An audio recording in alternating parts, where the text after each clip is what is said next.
Engineering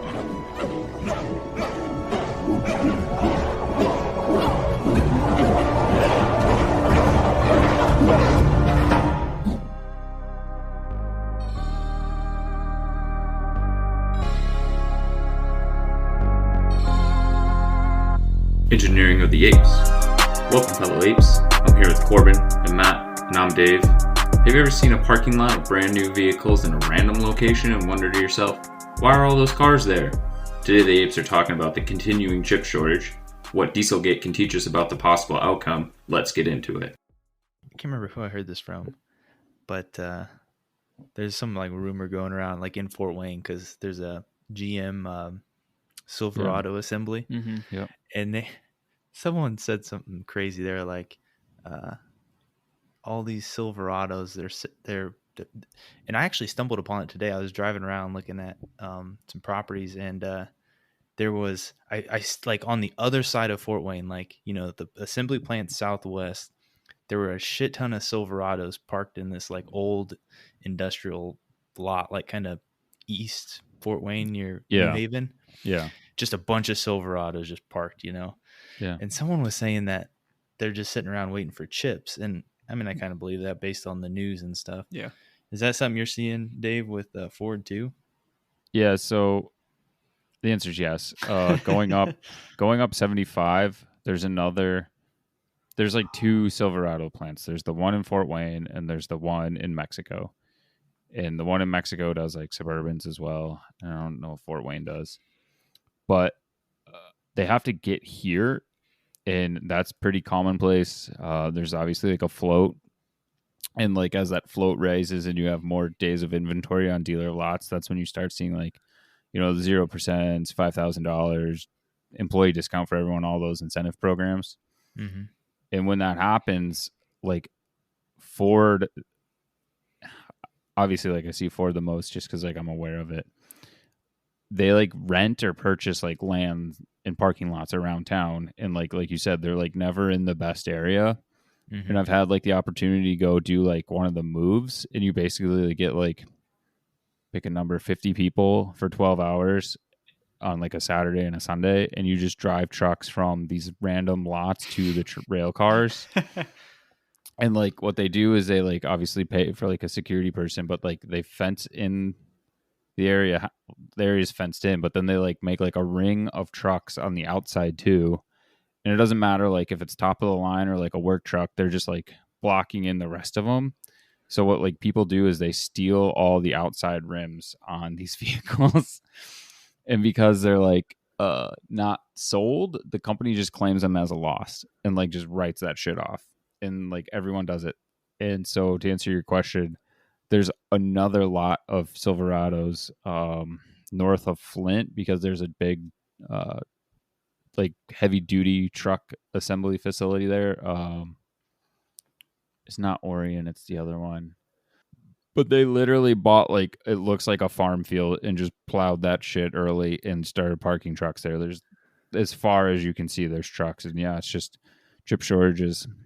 Holy and cow. like GM was go ahead.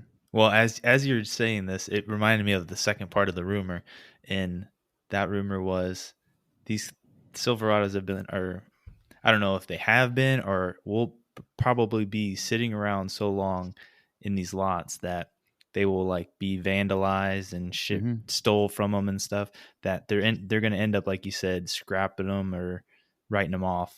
Yeah, they write them off. Are they going to like literally scrap them and not take the time to, once they get the chips in, to put the chips in and then repair whatever may be vandalized on it and get them out the door? So I've heard both strategies from GM and Ford, and you don't hear as much out of Chrysler. But GM was saying, because there's two different technologies, right? GM still has like the old relative term, like V8 with the cylinder deactivation. And so like they can just unplug the chip, that specific one, and it'll just run as a standard V8. So they're able to sell more vehicles, whereas like Ford and the EcoBoost needs. Hi. Wait. Drop. I don't think we have the editing skills to just remove that one noise. Hey man, I'm gonna get there. Nice. Goodbye.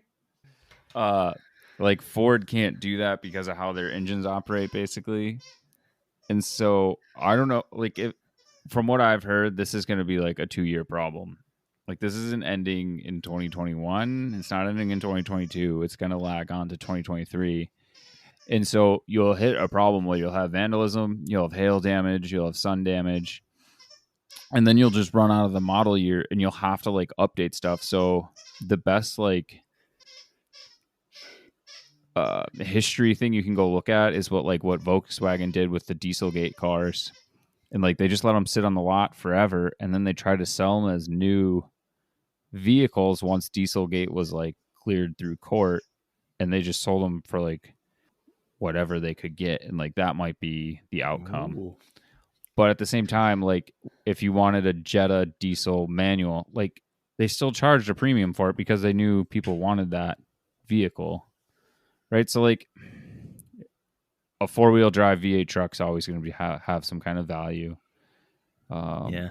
And so like I don't think you're going to get like a screaming like you're not going to get a 2021 Silverado half off, like because the dealer just won't let it go, and GM knows they'll just write it off. So like you're in this weird gray area. And to kind of like wrap that thought up, what is it? Intel just announced a $20 billion plant in Arizona. And like what I've heard is that even if like the government, the feds and the states like just greenlit everything, it would take 9 months to go from greenfield site to a factory.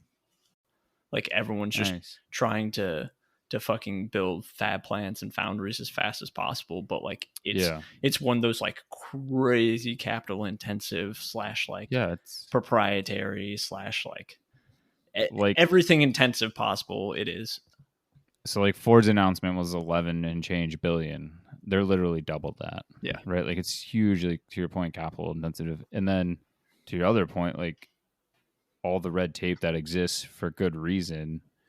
Obviously some of it's too far, like anything else, but like, so it's not going to be a 9-month project. It's going to be like a year and a half before you're seeing anything help domestic OEMs of any kind, whether it's the big three or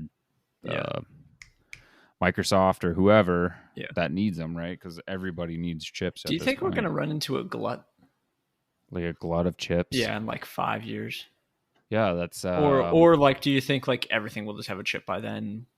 Well, you have that, but like in systems, like classical system dynamics, and I barely paid attention because the only grade that matters is your salary grade. But like, there's like a term, and it's like you have your XY plane, and it's where like the bell curve overcorrects, and that's what you're talking about. Like we're gonna overshoot the supply requirements, and then we'll correct, and then you'll find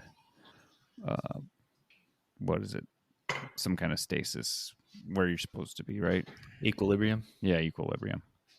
So yeah, we're definitely gonna overshoot, and then we'll just dial it back.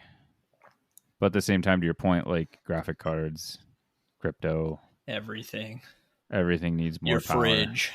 More power, baby. So yeah, good times are coming out west. That brings us to the end of another episode of Engineering of the Apes. Have you ever been on a Zoom call and wondered if they can hear your dog squeaking his toy in the background? The answer is most definitely yes. Did you get any insights into the chip shortage? Do you have a car on order, but its delivery has been delayed due to the chip shortage? Let us know in the comments. Let us know if you like dogs in the comments. Let us know what kind of dogs you like in the comments. If you like this, like the podcast, subscribe on YouTube, and follow us on Instagram, Facebook, and Twitter. See you apes next time. Apes together, strong!